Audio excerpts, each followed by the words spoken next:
የተከበራችሁ አድማጮቻችን ሰሞኑን በኢትዮጵያ የተለያዩ መገናኛ አውታሮች ላይ የሚሰሩ ጋዜጠኞች ለጉብኝት ወደ ሀገራችን እስራኤል መጥተው ነበር። ከነሱ መካከል ደግሞ አንዱ ጋዜጠኛ ቢንያም ካሴ ነው።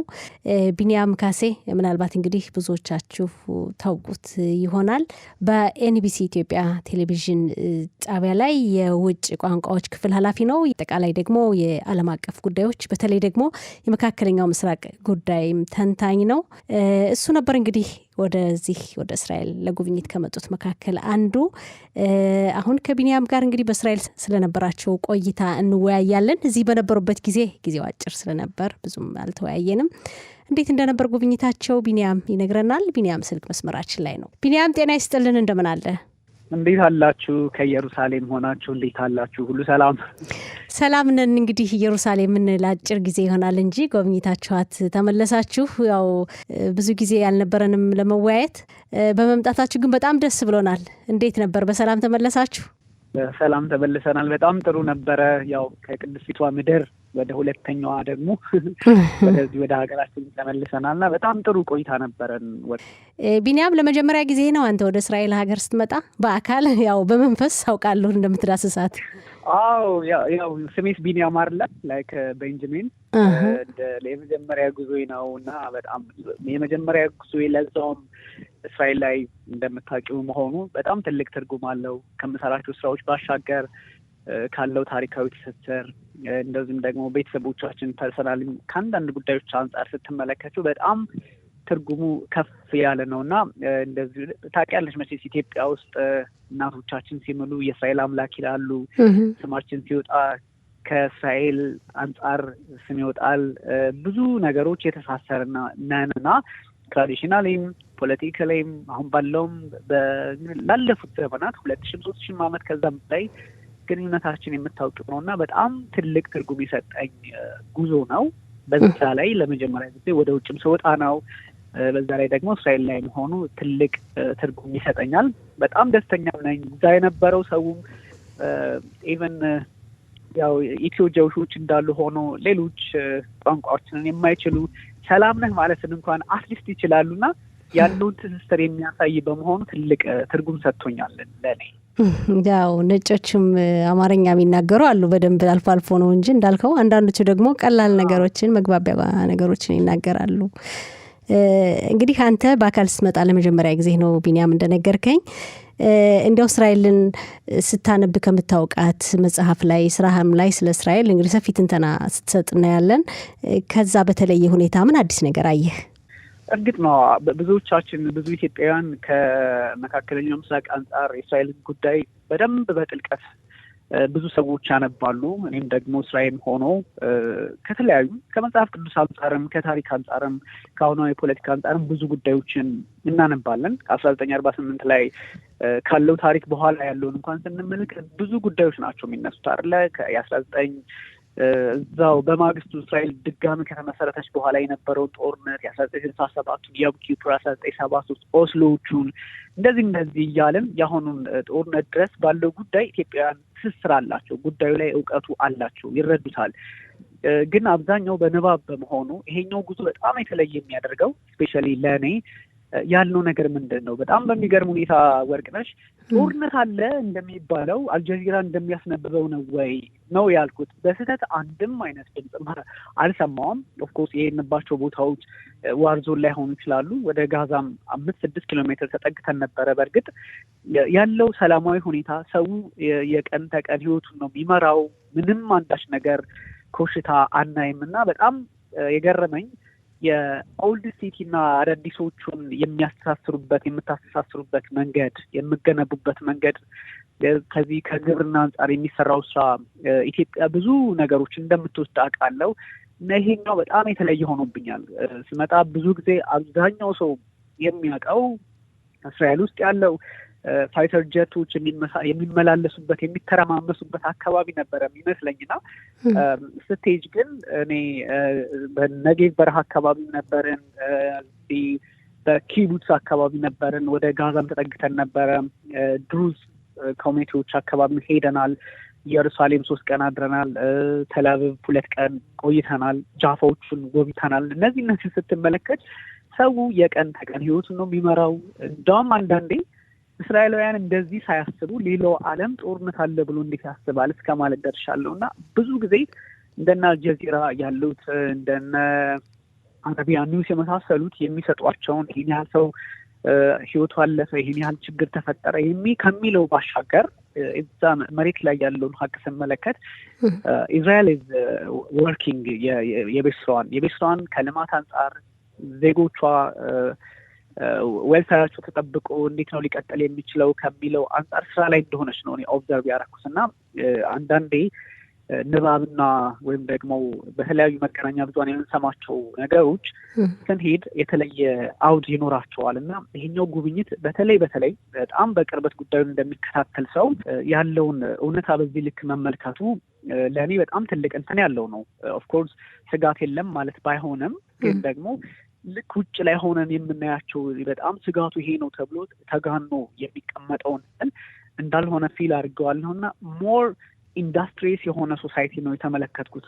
ከዚህ ውጭ ላይ ካለው ከሚስተጋባው በቃ ጦርነት አሁንም ይሄን ያህል ሰው ሞተ፣ ይሄን ያህል ሰዎች እንዲሆኑ ከሚለው ባሻገር ስራ ላይ ያለች ሀገር እንደሆነች ያው ስታርታፕ ኔሽን አይደለም የምትሏት ከዛ አንጻር ብዙ ነገሮችን ተመልክቻለሁ እና እንደው ትልቅ ኤክስፒሪየንስ ሆኖ ነው ያገኘው።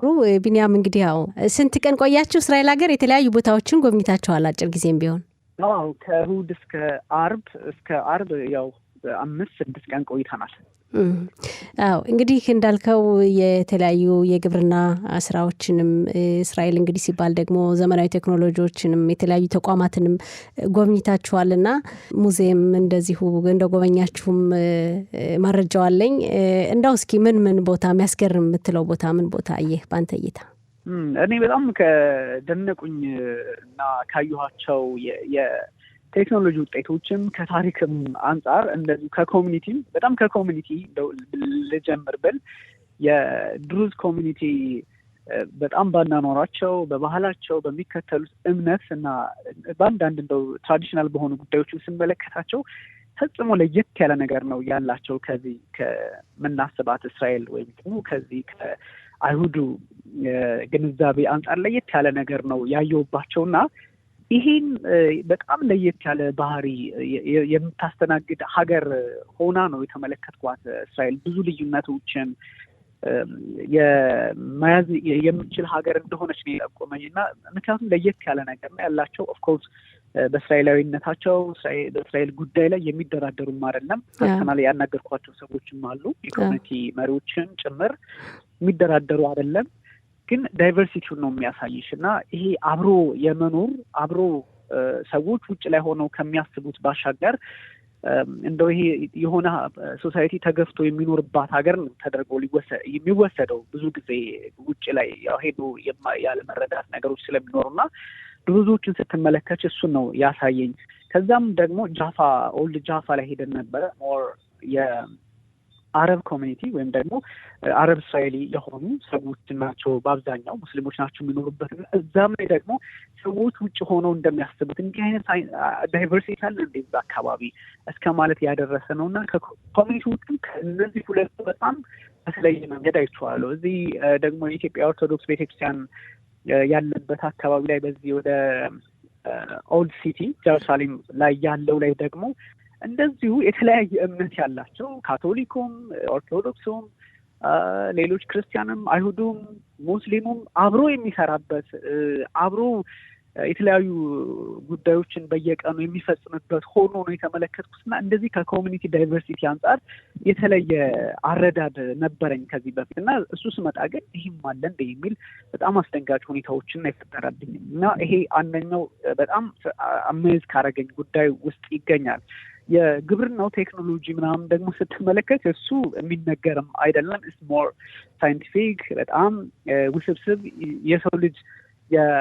የሰው ልጅ ብሬንን አእምሮንና እንደዚሁም ደግሞ የአንድን ተክል ስሪቱን በማመሳሰል ኤአይን ተጠቅሞ ማረስ የሚችል ብርቱ ኮሚኒቲ ብርቱ አገር ዓለም ላይ የለም። ይሄ በጣም የተለየ ሁኔታ ነው። እንደውም በጣም ጆጆባ የሚባል አንድ ዛፍ አንድ ፕሮፌሰር ሲያስረዱን እሱ ከተወሰነ ከፍታ በኋላ ሲሄድ በነፋስና በተለያየ አጋጣሚ ጫና ስለሚያድርበት ከ5 ሜትር በላይ ነው እንደዛ እንዳያድግ ተፈጥሮን በመቀየር ወደ ጎን እንዲያደርገውታል እና ይሄ በግብርናው በልማቱ በጣም እንደምታውቂው ምንም ብዙ አፈሩ ጨዋማ ነው፣ አስቸጋሪ ነው። ውሃውም ግን አንድም ደረቅ ቦታ ሚድል ኢስት ላይ አብዛኛው ደረቅ ነው፣ ግን አንድም ደረቅ ቦታ አላየሁም። ሁሉም ለምግብ የሚውል በተለየ አጋጣሚ ከዚህ ከግሪን ሃውስ አንጻር የአየር ንብረት ለውጥን ከመከላከልም አንጻር ትልቅ ሚና ያላት አገር እንዲያውም በብዙ ጉዳዮች ተመሳሳይነት ያለው ነገር ተሰምቶኛል። ኢትዮጵያ ውስጥ ብዙ ችግሮች አሉ፣ ግን ችግሮቻችንን መሸከም ነው እዚህ ሀገር የተለመደው፣ ለችግሮች መፍትሄ አይደለም። እስራኤል ግን ያየሁት የተወሰነ ችግር ሲኖር እዛ ችግር ላይ ሰርቶ እንዲያውም ችግሩን ኦቨርካም አድርጎ መፍትሄው ዓለም አቀፍ ሚና እንዲኖረው የማድረግ ባህሪ አላቸው እና ይሄኛው ነጌብ አካባቢ ያየሁት ከግብርናው አንጻርም በጣም አስደንቆኛል። ከዛ ውጭ ደግሞ ይሄ ኪቡትስ አካባቢ ሜይ ቢ ወደ ኋላ ካላነሳሽው ያለው ይሄ የመጀመሪያው እልቂት 1139 ሰዎች ያው እስከ 1400 ያደርሳሉ። እንግዲህ በተለያየ አጋጣሚ እሱም ቦታም ያየሁበት ወታደሮች ሄደው ይጎበኛሉ። ሞር ደግሞ ያው የኛ ኮሚኒቲዎች ኢትዮ እስራኤሊ የሆኑት ደግሞ ቪክቲም ፎርጌት ኔም የአባቷ ስም ሲሳይ ነው። እሷን አግኝተን አውርታን ነበረ። ሲቫን ትባላለች።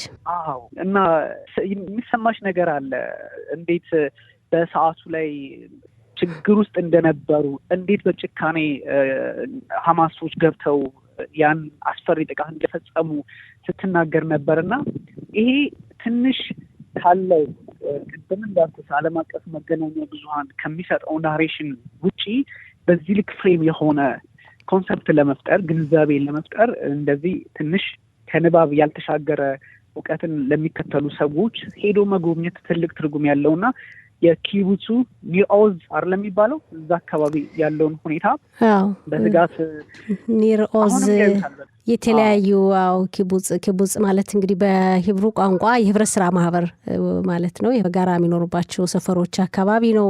የጋዛ ሰርጥን ድንበር በቅርብ ርቀት የሚያዋስን አካባቢ ነው። ሰፊ ጥቃት የደረሰው በዛ አካባቢ ነው። እንግዲህ መገናኛ አውታሮች በዓለም አቀፍ ደረጃ በሰፊው የተናገሩለት አካባቢ ነው ከጥቅምት 7 ጥቃት በኋላ። እናንተም እንደዚሁ አንተ በአካል ስታየው የተለየ የፈጠረብህ ግንዛቤ አለ ከነበረው አንጻር አካባቢ? አዎ በጣም ይሄ ፔኑ ተኩስም ስሰማ ነበር። አክቹሊ ትንሽ ቀረብ ይላል ወደ አዛ ስለሚቀርብ። አዎ ተኩስም ስሰማ ነበረ። የተኩስ ልውጦች ወዲያውኑ ኦልሞስት አሁን ጦርነት ያለ አይመስልም። እንግዲህ በአካባቢው ላይ ጦርነት የለም። ምናልባት አንዳንድ የመጠቃቃት ካለ ያው እንግዲህ ከዛም ሲወጡ ምላሽም ስለሚኖር እንደዛ አይነት ነገር ሊሰማ ይችላል አልፎ አልፎ፣ በዛ በተለይ ወደ ደቡቡ ድንበር አካባቢ ኦልሞስት ያው የጦርነት ጉዳይ ስለሆነ ከስጋትም ነጻ ላይሆን ይችላል። የተለየ እንትን ያየሁት ያስጎበኙን ሰው ነበሩና እሳቸው ሲያስጎበኙን የተወለዱባት ቤት እዛ ላይ ቤተሰቦቻቸውን አልቀዋል፣ የሉም። እሳቸው እየገቡ ጋይድ ሲያደርጉን የነበረው እዚህ ነበረ የተኛሁት፣ እዚህ ነበረ ያደግኩት፣ እንደዚህ እናቴን አባቴን ሁሉም አካባቢው ላይ ያሉ ሰዎችን አጥቻለሁ እያሉ ሲያስረዱን ነበር እና ይሄ ትንሽ ውጭ ላይ ሆነን ከምንመለከተው እንደው ኢንተርኔት ሆነሽ ቀረብ ብለሽ ሰዎች ስታያቸው ያለባቸውን ስጋትና የደረሰባቸውን የጉዳት መጠን እንድትገነዘቢ ያደርግሻልና እጅግ አንዳንዴ ለመግለጽም ያስቸግራል። ይሄ ሲባል ግን ብዙ ጊዜ አንድ ቦታ ላይ ያለ አይደለም። እንግዲህ በጋዛ በኩልም ያለውን ችግር ያለውን እልቂት ያለውን ሁኔታ እናያለን። ኦፍኮርስ ይሄን ያደረገው ማን እንደሆነ በምን መንገድ እንደሆነ ይታወቃል። ኦክቶበር 7 የጀመረው ጣጣ ነው። ይሄን ሁሉ እንግዲህ ዓለማችንን በጣም ትልቅ ትኩረት ሰጥታ ኪዮሱ ከባድ ሆኖ የቀጠለውን ጉዳይ እየተመለከት ነው ያለውና በጣም የተለየ ስሜት እንዲሰማሽ የሚያደርግሽ ያ ማለት በጣም የሰው ልጅ በዚህ ልክ እንዴት የሚል ጥያቄ የምታነሽበት ጭካኔ ያለውን እንትን ነው። ይሄ ውድመቶቹን የህፃናት መጫወቻዎችን ስትመለከች፣ እንደዚሁም ደግሞ ቅድም ያነሳናት ሲባን እንደዚህ አይነት ደግሞ ለኛ እንደው ለዚህ ለኢትዮጵያውያን ኮሚኒቲ ለኢትዮጵያ ለኛ የቀረበ ነፍስ ያላቸው ሰዎችም ሻወሮች ስትመለከች ፔን ትንሽ ከበድ ይላል እና ብዙ ጉዳዮችን ተመልክቻለሁ። ግን እዛ አካባቢ ያየሁት ቃጠሎ፣ ውድመት፣ የፈራረሱ ነገሮች ኢትዮጵያ ውስጥ የለም ማለት አይደለም። ኢትዮጵያ ውስጥ አለ እንደዛ አይነት ነገር። ግን አንድ በሰላም ይሰራ ላይ የነበረ በሰላም ኖቫ ኮንሰርት ነው አይደለ? እንደዛ አይነት እንቅስቃሴ ውስጥ የሙዚቃ ፌስቲቫል ነበረ። እሱ ላይ የተሰባሰበ ሰው ላይ እንደዚህ ገብቶ የሚያዘንዝረበት መንገድ ትንሽ ያስቸግራልና እዛ ላይ ስትሆኝ ነው ፊልም የምታረጊው እና እንግዲህ ከነበሩኝ የዜና ከቨሬጆች ባሻገር ቦታው ላይ መገኘቴ ይሄን ስሜት ይሄን ያለው እውነታ ይሄ ነው እንዴ ብለሽ ጥያቄ ምን ጠይቅ ያደርግሻል። ውስብስብ ጉዳዮች ያሉበት አካባቢ እንደሆነ ፊልም ታረጊያለሽ። በዛኛውም በኩል ጥያቄ አለ፣ በዚህኛውም በኩል ራሴን የመከላከል የሚል ጥያቄ አለ። እስራኤል እንደምታውቂው በሊባኖስ ሄዝቦላ እንደዚህም የሶሪያም ጉዳይ እንደው ሜቢ አልሻራ የተሻለ የፖለቲካ አቋም አላቸው ተብሎ ይወሰዳል። የእስራኤል መንግስትም እንደዚህ አይነት አረዳድ እንዳለው በተወሰነ መጠን ለማናገር ሞክሬ ነበረ። ተስፋም አለ። ግን ደግሞ ስትመለከቻት በዙሪያዋ ስጋቶች አሉና እነሱን ኦብዘርቭ አድርጌያለሁ። በጣም ጥሩ። እንግዲህ ያው የተለያዩ ቦታዎችን አይታችኋል፣ የሚያሳዝኑም የሚያስገርሙም፣ እንዲሁም ደግሞ የቴክኖሎጂ ውጤቶች እውነት ነው ተስፋ ይሰጣሉ። እስራኤል ቴክኖሎጂ ውጤት በመስኖ በሌላም ስናይ አሁን ለሌላ ዓለም የበቃ ቴክኖሎጂ አላት። ከኢትዮጵያ ጋር በዚህ ጉዳይ በእርግጥ በሰፊው ለወደፊቱም ሰፊ ስራ ይኖራል ብለን ተስፋ እናደርጋለን። ጅማሮም አለ፣ በጣም ይደነቅ ጅማሮ። ከዚህ ጋር ተያይዞ እንግዲህ የመገናኛ አውታር ተቋማትን ጎብኝታችኋል። እዛ መካከል ደግሞ እኛ የምንሰራበት ድርጅት ካን አንዱ ነው። እኛ ልክ እንደው ብዙ ጊዜ እንደምናውቃችሁ አይነት ስሜት ነው የተሰማን። በጣም ደስ ብሎን ነበር። ጊዜው አጭር ሆነ እንጂ እንዴት ነበረ በዚህ በእኛ በምንሰራበት ድርጅት የነበረው ጉብኝትስ? እሱ በጣም ለእኛ ዋጋ አለው፣ ወርዝ ያደርጋል። ኢትዮጵያውያን በትልቅ ተቋም ውስጥ ለዛውም ኢየሩሳሌም ላይ ድምጻቸው መሰማት አለባቸው። ምንም እንኳን እስራኤላዊ ናችሁ፣ ነገር የምትኖሩት እስራኤላዊ ናችሁ፣ ግን የእናንተ ድምጽ ሲሰማ አደሴም ታይም የኢትዮጵያም ድምጽ ይሰማል፣ ምንም ጥያቄ የሌለው። ምክንያቱም ትልልቅ እናቶች አባቶች ሳይ ነበርና ኤብራይስጡንም የማይናገሩ እንደው በሌላም ቋንቋ ኮሚኒኬት ለማድረግ የሚቸገሩ አብዛኞቹ ያው በጣም ሀቅ ካለ ገጠር የሄዱ ሰዎች መረጃ ይፈልጋሉ፣ መረጃ ያስፈልጋቸዋል። እና ይሄኛው ሪፕሬዘንቴሽኑ እዛ ላለው የኢትዮ አይሁድ ኮሚኒቲ አይደለም፣ እዚህ ያለው ድምፁ እንደተወከለ ነው የተሰማኝና ትልቅ ቦታ ላይ እንግዲህ በኤብራይስጥ ቋንቋ በሚተላለፉበት በራሽያ ቋንቋ እንደዚሁም ደግሞ በአረብኛ ቋንቋ በሚተላለፍበት አካባቢ ላይ በዚህ ልክ የኢትዮጵያ እንግዲህ በራሳችን ቋንቋ ሌሎች ቋንቋዎችም አሉ አይ ቲንክ ከአማርኛም ባሻገር በዚህ ልክ ውክልናውም ጥሩ ነው። ከዛ ውጭ የኛም ማህበረሰብ እዚህም ያለው እዛም ያለው በእንደዚህ አይነት ጉዳዮች ላይ መነጋገር መወያየት ያስፈልጋልና አንደኛ ይሄ መኖሩ በራሱ ትልቅ ትርጉም ያለው ነው። ከዛ ውጭ እናንተን ጨምሮ ወጣቶችን እያየን ነበረ፣ በእድሜም ገፋ ያሉ እየተመለከትን ነበር ከመስራቾች መካከል እና የኢትዮጵያ መንፈስ ነው የሚያንጸባርቁት። ምንም እንኳን እስራኤላዊ ሆነው በእስራኤል ውስጥ የሚኖሩ ቢሆኑም ለኢትዮጵያ የውጭ ፖሊሲ መከበር፣ ለኢትዮጵያ ጥቅም መከበር፣ በተለያዩ ጉዳዮች ላይ ድምጽ መሆን የሚችል አውድ ያለው የእናንተ ሚዲያ ሆኖ አይቼዋለሁ እና የነበሩትም እንግዲህ እናንተም እዛ ራሳችሁ ተስተዋውቁ ከነበራችሁት ኃላፊዎች ወይም ደግሞ አብራችሁ የምትሰሩ ኮሊክ ባሻገር ውስጥ ላይ የነበሩ በተለያየ ዘርፍ ላይ ያሉ ኢትዮጵያውያን ወይም ደግሞ ኢትዮጵያዊ ሆነው ኢትዮ እስራኤሊ አይደለ?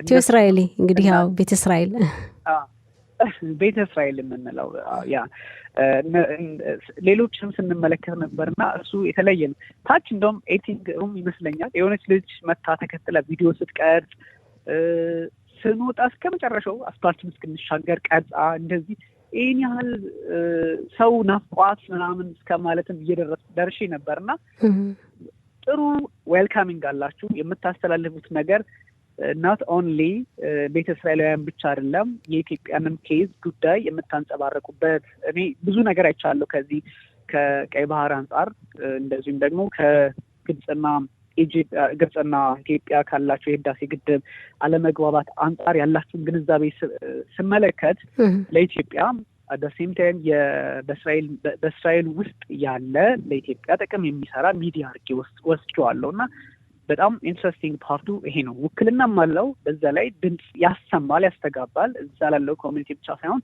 እዚህ ያለውን ድምጽ ማስተጋባት የሚችል ግዙፍ ሚዲያ ነው። ሁላችሁም ደግሞ ዌልካሚንግ ናችሁ፣ ደስ ትላላችሁ። እንደ እስራኤልም ሆናችሁ ነው የምታወሩን፣ እንደ ኢትዮጵያዊም ሆናችሁ ነው የምታወሩን እና በጣም ጥሩ ጊዜ ነበረን። ህንጻችሁም ደስ ይላል፣ የተንጣለለ ነው። ብዙ ነገሮች ደስ ይላሉ። ለወደፊቱ እንግዲህ እናንተ ጋር የተዋወቅንበት አጋጣሚ ይሄ ጥሩ አጋጣሚ ነው። ሰፊ ስራ እንሰራለን ብለን ተስፋ እናደርጋለን የበለጠ በጋራ። ሌላ እንደው ማነሳው ነገር አለ ማይቀር የምትለው ሀሳብ ካለ ቢኒያም? ምናልባት በእስራኤል ክነሴት ወይም ፓርላመንት ውስጥ እንግዲህ ቤተ እስራኤላውያን ያላቸውን ተሳትፎ እየተመለከትኩ ነበርና የኢሚግሬሽን ኤንድ ኢንቴግሬሽን ሚኒስትርንም አግኝተናቸው ነበረ። እንደዚሁም ደግሞ በጣም በሶሻል ሚዲያ የምናውቃቸዋለን፣ እሳቸውንም አግኝተን ነበረ። ሞር ሴት መሆናቸውም አስደናቂ ነው። ፕላስ ያላቸው ፖለቲካል ኢንቴግሪቲያቸው የሚገርም ነው፣ ብርቱ ነው። ለቤተ እስራኤላውያን ብቻ የቆሙ አይደሉም፣ ለእስራኤል በሰፊው የቆሙ ናቸው። serves for Israel እንደዚህ ብለው ነው የሚያስቡትና በጣም እሱ ነገር አስገርሞኛል። በቃ አማርኛ ቋንቋ በደንብ የሚናገሩ ናቸው። በእስራኤል ክነሴት ኦፍ ኮርስ ኢትዮጵያ እስራኤል ላይ ቦታ ያስፈልጋታል፣ የሚያስፈልጋት ሀገር ናት። ያለውን ግንዛቤ ታውቂዋለሽ አንቺ።